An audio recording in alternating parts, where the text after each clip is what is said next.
Welcome to our chapter knowledge series. Today we are talking about boosting your chapter revenue. This is a topic I know we've talked about as a group multiple times, but today we have two people that spend much of their professional lives working on this to talk with us today. So we have Amy Repke, who's our Vice President of Communications and Marketing, and Lauren Piontek, who's our Director of Advertising, Sales, and Strategic Partnerships. And they're going to share with you some ideas that they have that might be able to be implemented in your chapter. We want this to be a casual presentation conversation, so feel free to ask questions throughout or share any ideas that are similar that you're working on. Or if you're more comfortable, feel free to use the chat. We'll be monitoring that as well. So without further ado, I'm going to turn it over to him because I have a feeling we're going to take the full hour today. So Amy, you want to go ahead and get started? Yes, thank you, Crystal. Thank you, the chapter relations team, for having us. We're excited to join you all today. Lauren and I spend a great deal of time thinking about and planning how we can, meet the advertiser, meet the sponsor where they need to be today, and also, bring in that non-dues revenue, which is important for our organization. And we want to spend a little time today talking about our ideas, new things, and that we've come up with, new ideas, new concepts that we're implementing on a national scale that we think that would also benefit you in your chapters. And then also we want to hear from you about what you're doing and new concepts that we could take further into the field. So with that, Kelly is going to work the short slide deck that we put together. So I'll have her start. So we wanted to spend a little time talking about how, when COVID really started to hit all of us in late February, early March, we felt it with the advertisers and sponsors. And that's when we first started to hear from the business partners about how they were navigating the COVID-19 pandemic and how it was impacting their bottom line. So we got together and thought about ways that we could bring new ideas and roll out items that were not a heavy lift on us. So many members of our team, like you all, are doing 100 different things. And so we needed the new concepts, or anything that we rolled out to the market, it had to be a low lift on us. And, one of the things that Lauren and I say all the time is that, in order to be effective and in order to roll out new ideas and take a risk to see what the market will bear, we had to apply the no box rule. Like you hear people say, think outside the box. And here at the national headquarters, we really work off of, there is a no box rule. Like anything goes. Let's, no idea is a bad idea. Let's see how we can take the craziest idea and make it a really profitable campaign. And so we're going to walk through some successes that we have had lately. And with that, we'll discuss ways for you to evaluate and monetize your current assets, and then ways to stay connected. And then we'll open it up to questions at the end. But feel free at any time, if you have a question, put it in the chat or raise your hand, and Kelly or Emily or Crystal or Karen, one of them will alert us, and we can answer those on the spot. So let's get started. Okay, so the first thing that we did was we identified what our low-hanging fruit was. Like what ideas and what concepts do we currently have out there with the market that we could evaluate and remodel to meet the advertisers. So one was social media advertising. We're starting to do a lot more of that, and I will explain more as we go to the next slide.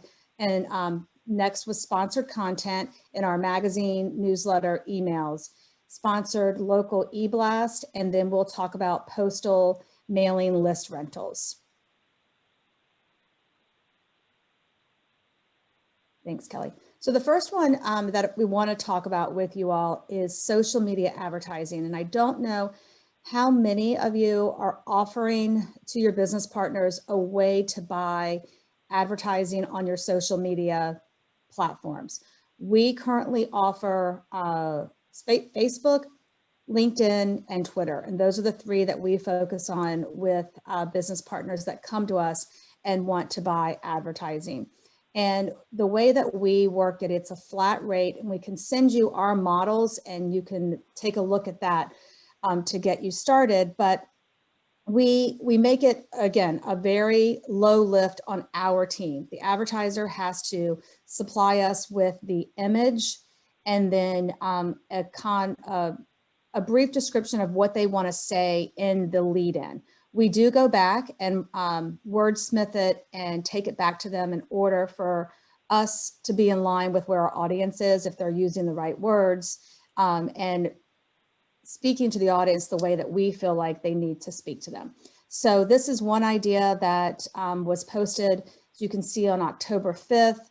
And in all of our posts, we make sure that we put the words sponsor content at the beginning, so all of the members know that it is a paid spot. But we have the lead in, and then there's always a link to the advertiser. So we have, in the past, we have boosted these for an additional cost to the advertiser, but we include our social media advertising in big bundle packages, and we can talk about that in a few minutes. But social media advertising, I think, gives the advertiser a way to put their voice into the conversation with your channels. So if you're not currently doing any social media advertising, I really encourage you to take a look at it. It does not require a lot of staff time. And if you set it up the right way on the front end, it is a great way to bring in some additional non-dues revenue. And we are seeing more advertisers interested in buying social media advertising. I can have Lauren weigh in if you have any thoughts on feedback that you're hearing from any of the advertisers, specifically on social. So yeah, I'll just add, I think, a couple important points to consider. You know, not everyone, not all of the chapters may have a strong Facebook, Twitter, LinkedIn, and Instagram. So, you know, I think it's perfectly okay to pick, you know, one or two of your strongest platforms.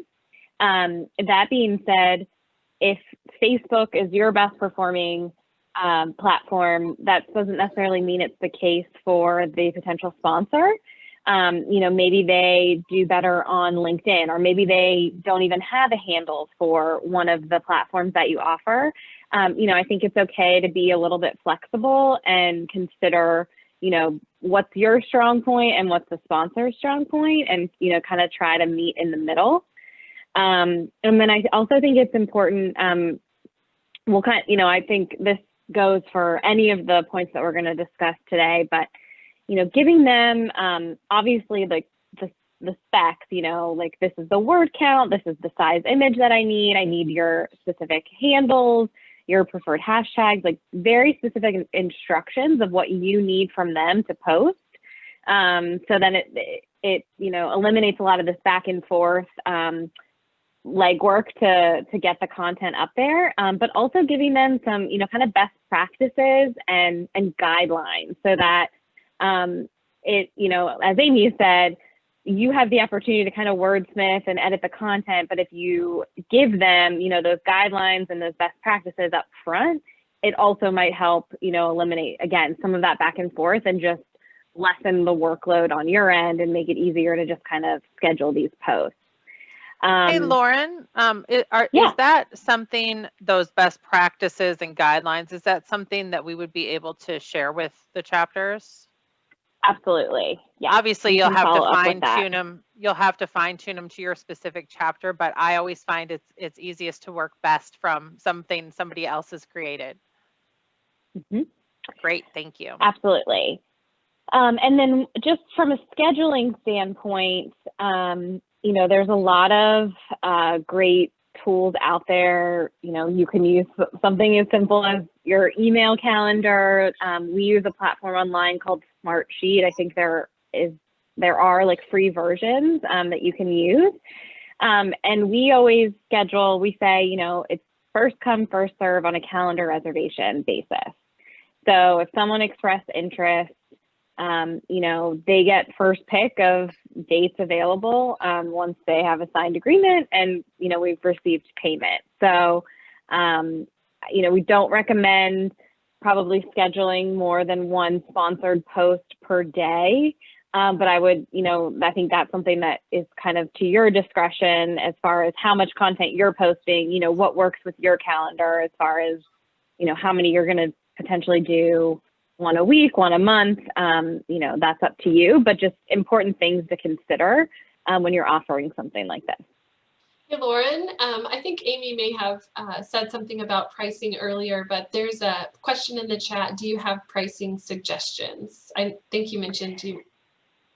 Yeah, and we anticipated this would come up. So I think that is, I think it's a really tricky question because I think pricing for you all very much varies depending on your location, geographically, the size of your chapter, the amount of followers that you have maybe on your social media platforms. So I can certainly share what we're charging on a national level, so that can kind of give you sort of like a point of reference, but it's really hard for me to say, you know, to all of you what the best price is for your particular market. Currently, we charge $1,100 for one sponsored social media post. That includes 2 platforms of their choice on one day. So for example, Pacific Premier Bank that you see as an example here, they, you know, would have paid $1,100 and we would have posted this on a Wednesday to both Facebook and to LinkedIn. As Amy said, sometimes, you know, we have boosted these in the past. Again, it really comes down to a budgeting thing. If you think that would be helpful, I recommend kind of building some cushion into how much you're going to charge for the social post. So if you know that it's $25 to pay to boost the post rather than charging $300, maybe you charge $325, and then you know you can allocate that extra $25 to boost the post and get them, you know, better exposure. Does that answer your question? Did I leave anything else? And I will say that to the best practices, when we started this, I think that we weren't really sure how it was going to be received by our followers. We weren't sure if we were going to have any pushback or if people were just going to totally tune it out. And we've really worked the last year to fine tune to where we didn't have a best practices or a guideline really in the beginning. We had some soft guidelines, but just in the last couple of months, we've said, okay, we really now need to have more on the front end. So we need to give them ideas and concepts that we've put out there so they can visually see what others are doing. And I think that was something that we learned as we went along. That, Lauren, wouldn't you agree that there were some things that we learned that were really insightful? We're like, oh, we didn't think about that in the beginning. And that's okay, because it wasn't perfect, and that's a part of the growing pain in us having the freedom to kind of jump into this. But we have learned a lot, and we're happy to share that because, you know, the word count on Facebook, the sweet spot, and that's about, 40 words, not 40 characters, but 40 words versus what the character limit is on Twitter. And all of that we're giving to the advertiser beforehand. So then that way they're not coming back and asking us a lot of questions or taking more time than is needed to create their post. So we're happy to share that best practice report, because as we move forward with our presentation, we develop best practice reports for the other concepts that we're going to share with you today. And I'll just add one more point that, you know, anytime someone is, you know, investing in a sponsorship like this, you know, they're going to want to be able to evaluate the ROI after. So, just like it's important to track a calendar so that, you aren't like overscheduling or have conflicting companies on the same day. I think it's also really important to set up some sort of tracking to measure the performance of the post so that you can, of course, get back to the advertiser and share with them their results. But also, this is something that we're really trying to improve on is, for your own success is, also, you want to know internally, how did these posts do? What types of companies typically perform the best, so that will help you essentially know, maybe if you don't have inquiries coming in, but that a bank who was promoting reserves, did really well, like maybe that triggers you to be able to kind of do outreach to some other companies, and you can share averages and performance stats with potential advertisers. So they're always going to want to know how it went, and don't be, one thing I've learned as well is, don't be afraid to share that information. Sometimes, you may be nervous that maybe like it didn't look like it performed all that well, but it's all relative to their perspective also. And I think you'd be surprised as to, kind of what their perception is of, to them, they're reaching their target audience. And it's pretty rare that we have, people upset with the performance of what we're doing. And Lauren, do you want to talk with them real quick about you're keeping the metrics, like how we're gathering the metrics and when we're giving it to the sponsor and the time frame?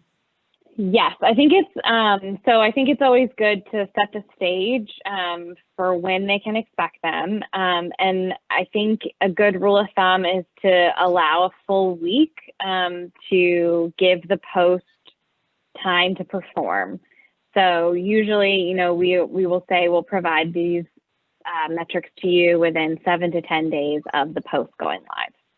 What we're going to talk about here is sponsored content and the use of your publications. So about, it's probably been 2 years, maybe 2.5, we started selling sponsor content in various publications that we self-produce. So what I did was just took a screenshot of a couple of different platforms just to give you an idea of the kinds of things that you can do with your own newsletters or magazines and emails.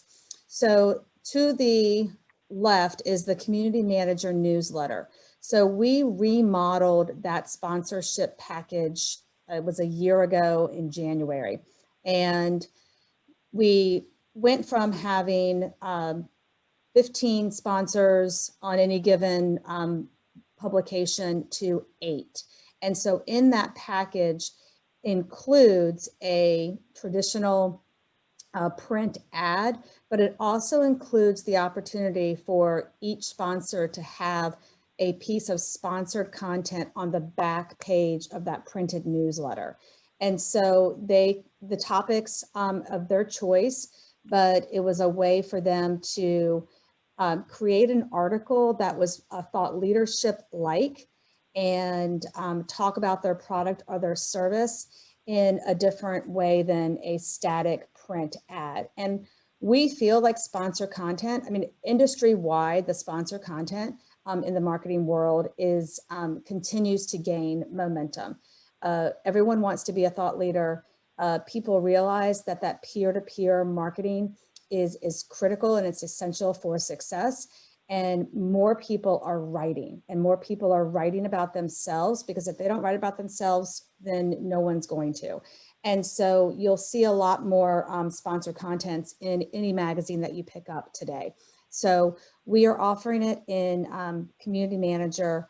We are also offering sponsored content on HOA Resources, which is hoaresources.com. And there you'll find where Lauren is also selling that. So if someone has a thought leadership piece or it's a blog and they want to promote it on HOA Resources, they can certainly buy space.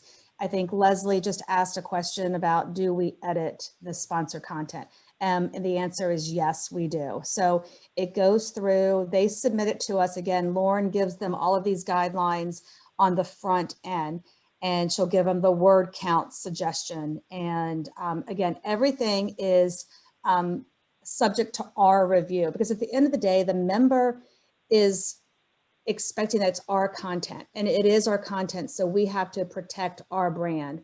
And so we're very honest with the advertisers that, you know, we have right of first refusal. We have turned down sponsored content because it just didn't fit with either the publication or the direction that we felt that was in the best interest of CAI. So know that we do have, if the content, okay, yes. So that is something with my team that we talk about internally all the time. And Lauren tries to build in enough time. So when we do receive that copy and it's not to our liking, we have time to work with the writer to make the content the best that it can be. Because at the end of the day, we want the advertiser to be happy. We want them to have great success. So if it takes some time from our team to wordsmith and send it back to them. And I would say, yes, Leslie, it's a yucky task. But it's one that I don't think we've had to do very much. I mean, I think that the people that have submitted content to us, they already have their own blogs, and they have a pretty robust LinkedIn account and webpage to support the content that they're sending. So I would think for us, I don't think there have been less than a handful of times. And Lauren, you can and weigh in on that. Yeah, go back and I think it's I think for companies that don't already have a piece written, like this is actually usually like not a good fit because it feels like really overwhelming and a big lift on their end to produce the content. So usually it's not a ton of back and forth because it's something that they already have prepared that maybe they've already published somewhere. But yeah, I mean, you do sometimes run into, you know, those back and forth situations. You know, unfortunately, it does happen occasionally. And I think that we've just tried to put more time on the front end, but I would say that the majority of the content that we have received has already been published somewhere else. There have been a couple of new pieces that, you know, we've sold the lead gen piece with the sponsored content, and that's been written from scratch. So we're seeing it from the whole spectrum of our submissions. Amy and Lauren, a quick question on that. So, you know, to help to avoid having, you know, something that's not written to our standard, do you provide guidelines up front on this as well? I know you mentioned that with the social media for this as well. Mm-hmm. Okay. So for almost every, we do. Yeah, for every platform, Crystal, we have a guideline or a spreadsheet. So for HOA Resources, Laura Otto's criteria is going to be a little bit different than what Kiara's is for Community Manager. And it's just based on the publication.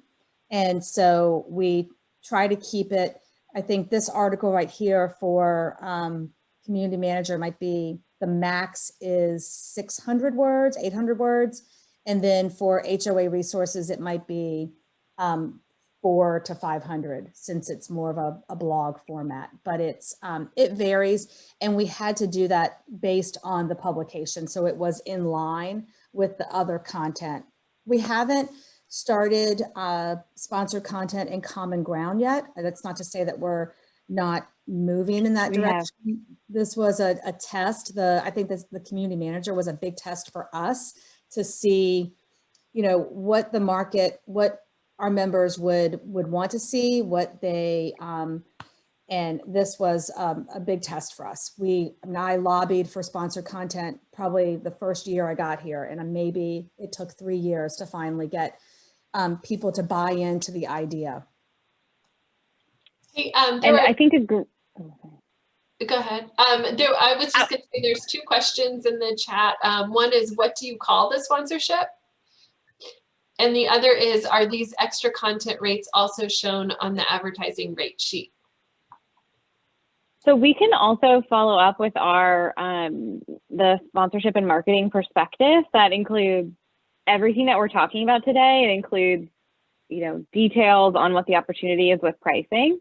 So we'll share that in a follow-up. And as far as like what the name of it is, it kind of depends on where the content is being posted. So like these examples that you see here, like Amy said, one of them is one piece of an annual sponsorship within Community Manager. So it's the Community Manager sponsorship. On HOA Resources, we just call it a sponsored content article.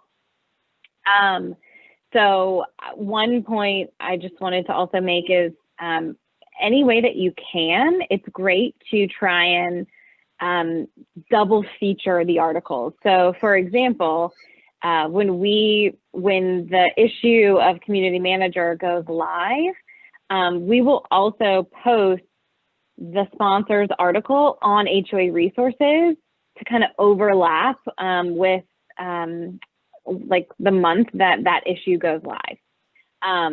So, you know, if you have a printed newsletter that you are able to maybe, you know, feature a sponsored content article in, if there was a way that you could also, you know, share that in a digital newsletter or somewhere on your chapter website, you know, anytime you can give like both print and digital exposure, I think is really great, or just, you know, multiple platforms of exposure is just gonna, you know, boost the ROI and interest of the sponsor. There are a couple of other questions too. Do you limit the sponsor to one per year so they can't tie up all the issues? That's a great question. So yeah, we have limits depending on what the opportunity is. But for something, I think a good rule of thumb is like no more than, well, it depends. For something as big as a sponsored article, I would probably limit it to maybe twice per year, at most maybe quarterly. But to your point, you don't want, you know, your members to think that you're like overly promoting any one company, and you want to have equal market share. So now for social media posts, because that's only one, you know, day, you know, it doesn't kind of have as long of like a shelf life, if you will. I think, you know, you can offer more opportunities for that. But for something that is, you know, either printed or going to be published for a few weeks to a month at a time, I think, you know, you definitely need to put some limitations as to how many per year they can do. And Kelly just pulled up the HOAresources.com website. And this is something that I wanted to show you also. See how in the green it's shaded, and that's the sponsor content for 1 month. Lauren sells it monthly. So if they buy in December 1, then it goes down January 1. And then she gives them the metrics of how many page views the article had, if they had any click-through rates, or the click-through rate for if they had a download inside of the article. So all of those metrics are given to the advertiser. But, you know, an article like this is something that if you had an area on your website to host sponsored content, would be a really, really great thing to do. But that is, we wanted to show you, we shaded a different color than other news articles on this site. And then we clearly call out that it's sponsored content, just like you would see if you went to CNN or if you visited any other news site. The majority of the time, it is a different color, or it'll say sponsor near it somewhere. So the reader knows that that piece has been bought. I think someone had asked the question about what was the challenge in launching sponsor content. And I think it really probably honestly is the idea that it was, this is totally new for CAI, and we have never offered sponsor content prior to me coming here. And I think that that was something that I just needed to get people to understand what it was and how it is really being driven by the advertiser. We continuously heard from advertisers wanting this type of platform and this type of deliverable that they could connect to their audience. And so once we were able to have some success with it, I think that people started to understand it more. And Crystal, would you agree with that? I think that the idea. Yeah, I think so. I think it was just something that we hadn't thought about before. And as with all of you, you kind of get into this is what we do and this is how we do it. And so we had to expand our thought. I think what's valuable to the chapters is you have a great example from us. So in going to your boards or committees that you work with on these various things, you can point to CAI and the success that we've had. And I think that will be a much easier sell for you. And I think I saw a question that was like, what's the difference between the articles that we're posting versus the sponsored content?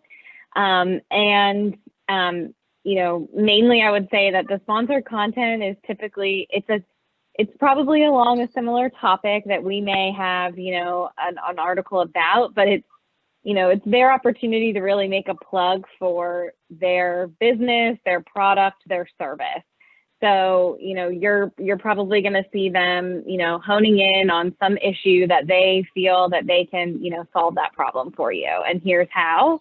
And so I would say that, you know, if it's not related to, you know, some relevant topic that's like current, then it's not going to do well. So, you know, that's another thing, you know, that just giving them, you know, again, some guidelines as to, you know, what your members are interested in seeing is only going to help them. The disclaimer is a great question. The disclaimer of that this is, and I would have to pull, we do have a disclaimer and I need to, we can send that to you. It's in the guidelines, but I don't think that we print it. Lauren, do we print a disclaimer near the sponsored content that says that these are the thoughts or not CAI? No, I think that just calling it out as sponsored content, you know, just always make like labeled, you know, sponsored. But that's definitely a way to go about it, is to have that disclaimer at the bottom of the article. And I know there's probably a lot of questions with this group because I believe that you all get a lot of your content for your publications from your members. And so that was something that internally we had to walk through and overcome as a team, because I have a publications team that puts together the magazine, the newsletter, and the emails. And they were like, hold on, time out, because what do we do about the people that have already been submitting us content for, you know, 20 years? And how do we navigate that? And all I can say is that the sponsor content is an opportunity for the advertiser to put their spin on it. That when we take articles and we publish articles from the members, we try to keep it just in the, you know, middle of the road, that it's not a full sale from the sponsor. And I feel like the sponsor content is a way for them to navigate that, to really interject their voice, which may not happen in that traditional editorial article. And if anyone has any questions about that, you can definitely reach out to me and I can walk you through and show you some different ideas of what is a submission from a member on a various topic, and then what the companion piece of a thought leadership sponsored content looks like, if that helps. The last thing I wanted to mention on this page before we go to the next slide is another way that we are bringing in non-dues revenue is we are offering our business partners the opportunity, and sponsors the opportunity, to sponsor our digital emails. So if we make this, the one that I circled here is an example of Common Ground. So when Common Ground arrives in mailboxes and inboxes, we send out an email to alert our members that Common Ground has arrived. We also now have the opportunity to have that sponsored. So you'll notice that what I've circled is, that's a house ad, but we have that room in that email for a sponsor to put a banner. We also have put, there's an opportunity there for sponsored content inside that email. So think about it holistically. It's like everything, every piece of communication that you do could have some sort of sponsored piece to it. I mean, we do, gosh, a lot of our emails that we do for publications to announce publications are sponsored. And it's just, Lauren, what's the fee for that? Do you know off the top of your head what we're charging for these emails? For the Common Ground? Mm-hmm. So it's a full digital issue sponsor. So they get the banner ad in the email, and then they also get an additional digital launch page ad that shows kind of side to side of the cover. We charge $3,500 to be the issue or the sponsor of one issue, digital issue.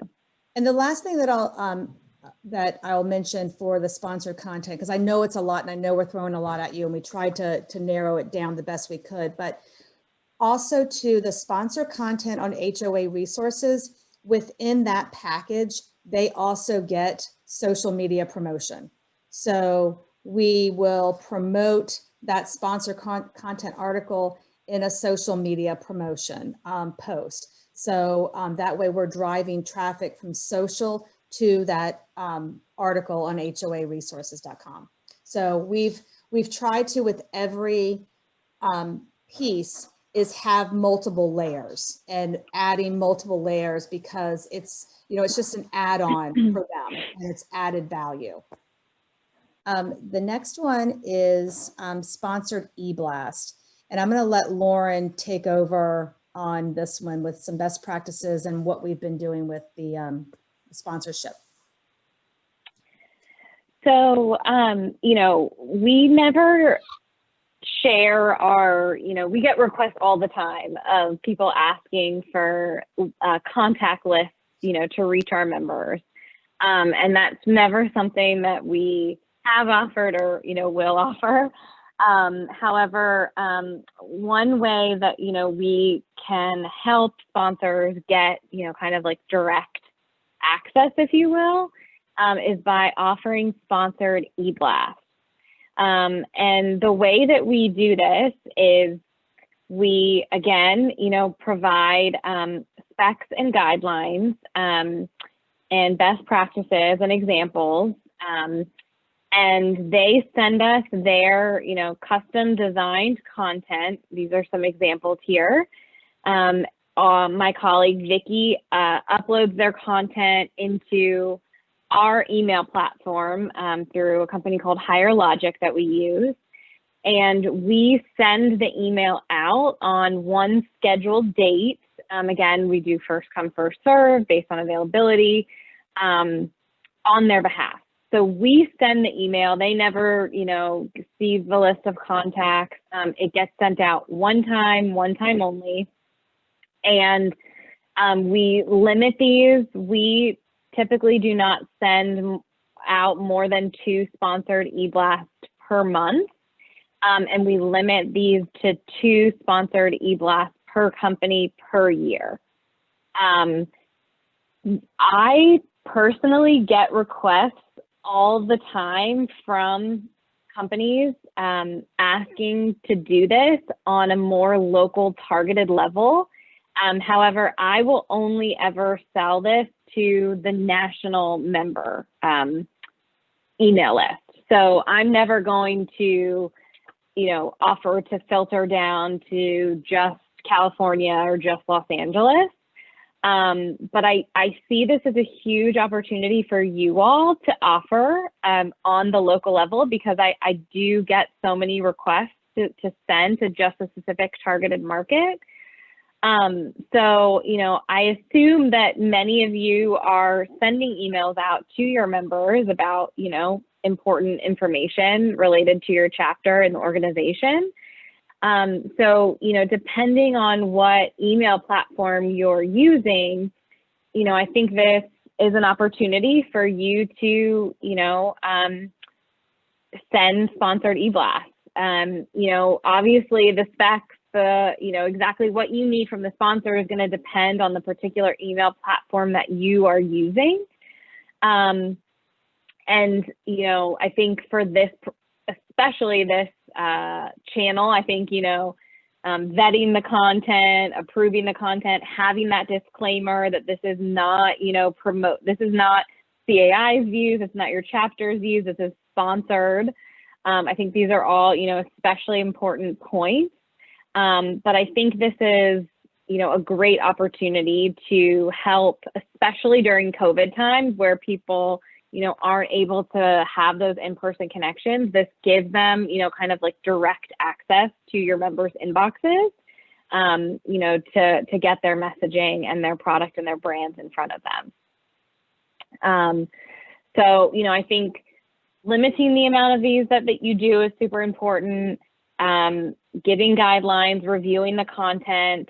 We always, once we receive the content and we review it, we internally review it, you know, so that we make sure it's okay, you know, from our standpoint. And then we send a draft email to the sponsor so then they can also approve it. Because sometimes, you know, when you're uploading their content, you may run into like layout issues or, you know, something, you know, may not read, you know, right.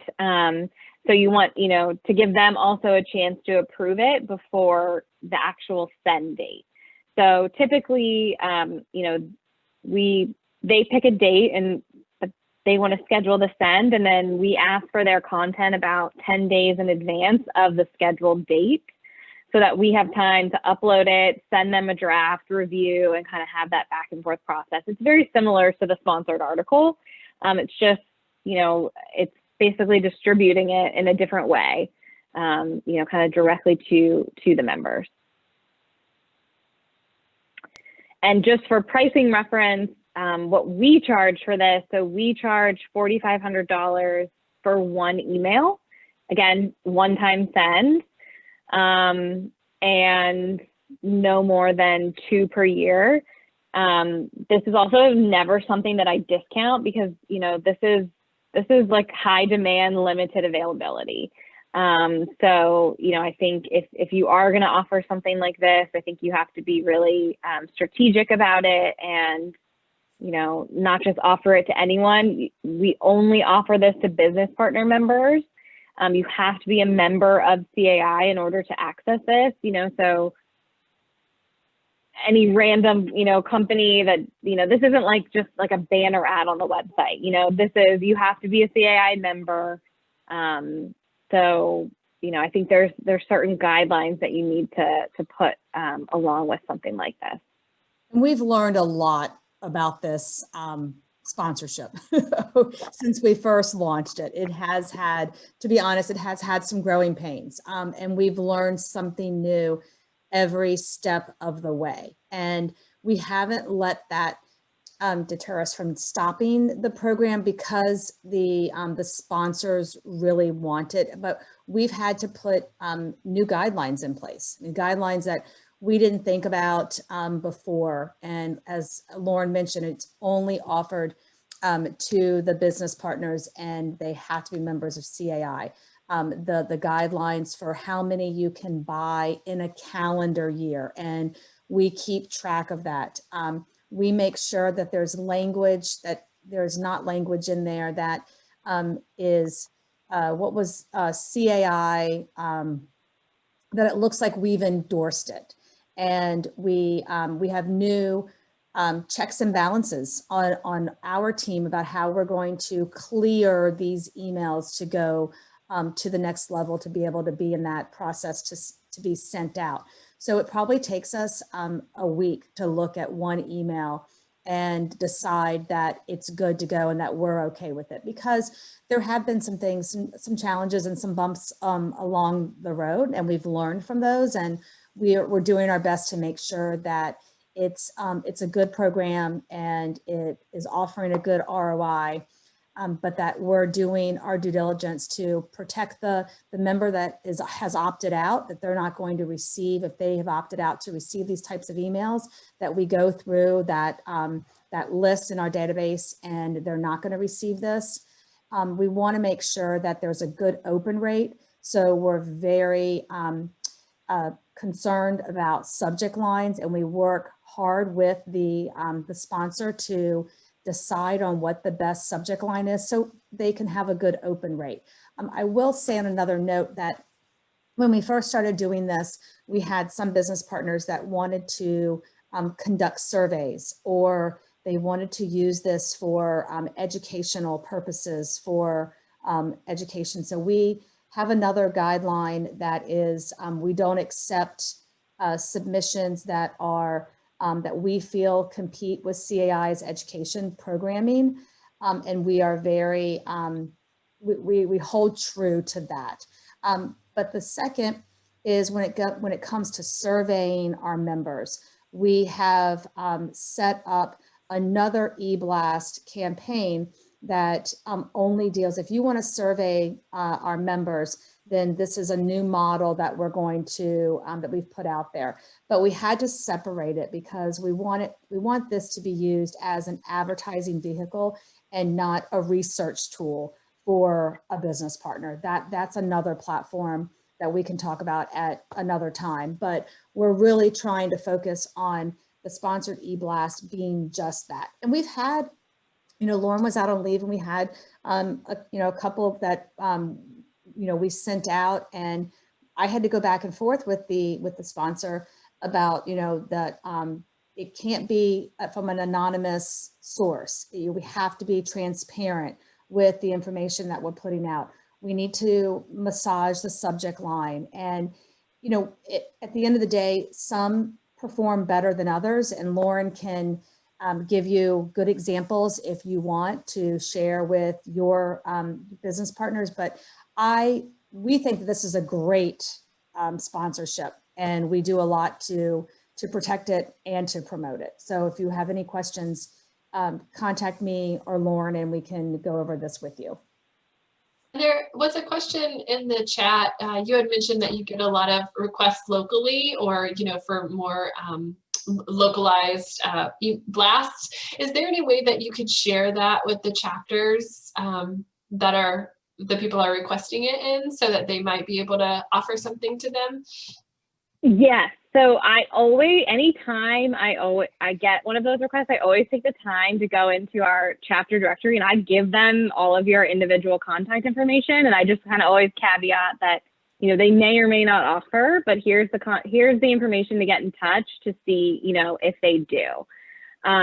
So I can maybe change how I'm responding, and rather than giving them your contact, just straight up, CCing you and looping you into that communication and let you kind of take it from there. But I always do that. So I'll continue to, and I can, like I said, take that extra step to actually loop you into the email. But yeah, I mean, at least 2, I would say, requests a week that I get, either for this or the next opportunity we're going to talk about, which is the mailings. This is something that is requested often, and I think it's pretty low lift on our end to do it. Obviously, I think it depends on what platform you're using and how comfortable you are with it, but I think it's worth taking the time to try and figure out if there's a way, because I think that this could be, definitely a lucrative opportunity to help these sponsors, get access to your members. Great. So we operate this very similarly to how we do the sponsored emails, in that we never ever share any list of contacts with the sponsor. So the way that we do this is we, require them to sign an agreement that this is a, one-time use of the list, and it has to be done through a third-party mail house. So for example, like we send out Common Ground, we work with a mail house to send that out. I would imagine that a lot of you probably send, publications or, pieces of mail out to your members. Maybe you have a mail house you could refer them to, but we actually let, a lot of these companies, they actually have mail houses themselves that they work with, because they also send out content. So whether it's, you know, your preferred mail house or their preferred, you know, I think that's your call. I think as long as it's a third party mail house, that's the important part. It's not, you never want to be sending the list of contacts directly to the sponsor contact. You want the sponsor to get you in touch with the mail house contact, and then it's a separate, you know, line of communication with you and the mail house that the sponsor provided. But the mail house, this is what they do. So, you know, it's your members' contact information is protected. You know, this is what they specialize in. So it's okay to share the list of contacts, because they've signed this agreement for a one-time send, and the mail house distributes out the mailing. So the sponsor, you know, pays a fee to rent the list, if you will. They also are responsible for paying all of the postage costs and for printing whatever it is that they want to send. So sometimes, you know, they'll have the mail house print the collateral. Sometimes maybe they already have the collateral ready to go and they provide that to the mail house. You know, that's kind of all up to them. I think, you know, it's important to have them send you a PDF or copy of whatever it is that they want to be mailing out, you know, prior to it being sent. You know, we always want eyes on whatever the sponsor is distributing. You know, in this case, it's not digital, but they should be able to, you know, either send you a picture of what it is or a PDF or, you know, some version for you to review. But I think, you know, the key is that it goes through a mail house. They sign the one-time use agreement. I think it's important to also put limitations on this opportunity as well. So we also limit this to 2 times per year. We charge $2,500 to rent the all-member mailing list. Even more than the request for the emails, I get local requests for this all of the time. And I actually think that this is even easier than the email for you all to implement. So I would highly encourage you to, if you're not already offering this, to find a way to offer this to local companies, because I think it's a great way for you guys to bring in some additional revenue, and it's pretty low lift on your end, you know, and pretty easy to manage. Great. So I think that the next slide is just to, you know, ways to stay connected. I've added both of our emails there, and we can open it up to questions now. I'd love to hear your feedback, or if you have continued questions. There's probably some that I've missed inside. Yeah, we have a few in the chat, and I'll start with those. Has increasing the presence of sponsored content decreased our read or open rates? So I had answered that one. I think that sponsored content has actually increased some of our publications. So especially with HOA resources, you all remember we just launched that new website it'll be 2 years in March. And so we had to find a way to get eyes on that site and to get people reading that content. So that sponsored content, we've been able to drive them from social media. We have also done email campaigns to promote that sponsored content. So I know that we do a regular Saturday, Sunday email to promote HOA resources. And we have included a tease for sponsored content in there. So that's a third layer of that sponsored content. I do want to say one other item that we can talk about for the next time we meet with you all is lead gen, and how to build that lead gen into that sponsored content is another way to add on additional dollars. A question just came in the chat. The $2,500 mailing list renewal is just the rental, right? And then they pay the mailing house for printing and postage? Correct. Thank you. So it does deter sometimes because it's not cheap to send mailings, but I think it also helps to regulate, it's a coveted opportunity. If people really want to do it, they're gonna invest, and they're gonna take the time to do it the right way. And I think it shouldn't be cheap to do it, because we need to protect our members' information. So people need to make sure that they are not overusing that and abusing that, and that's part of the way that we can control that. And before COVID, physical mail was making a comeback. I mean, people, in all of the research that Laura and I have looked at, and we saw that trend where people weren't using mail and they weren't renting lists. And we've seen an uptick, and people want to send their members information, and they want something tangible for them to hold, whether it's a postcard or any other type of mailer. And we can do some research to see how it's been impacted since COVID. I mean, I'm fingers crossed is that, we get back to a place where the Postal Service is more normal. But we definitely, in the last 2 years, saw an increase in request for mailing list rentals.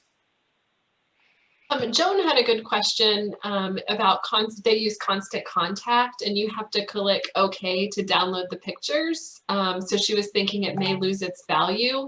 Do we use another platform where graphics are always viewed? I think we have to click on download as well, if I'm not mistaken, right? We do. Yeah, I think anytime you're using, I think Outlook just kind of does that in general. The previous organization that I was at, I know a lot of the chapters use Constant Contact, and they did sponsored email. So I actually think that that's a good platform to utilize for this. Was this helpful? Did you guys learn something? Is there something you're going to take back and try to implement? I'd love to get some feedback for Amy and Lauren.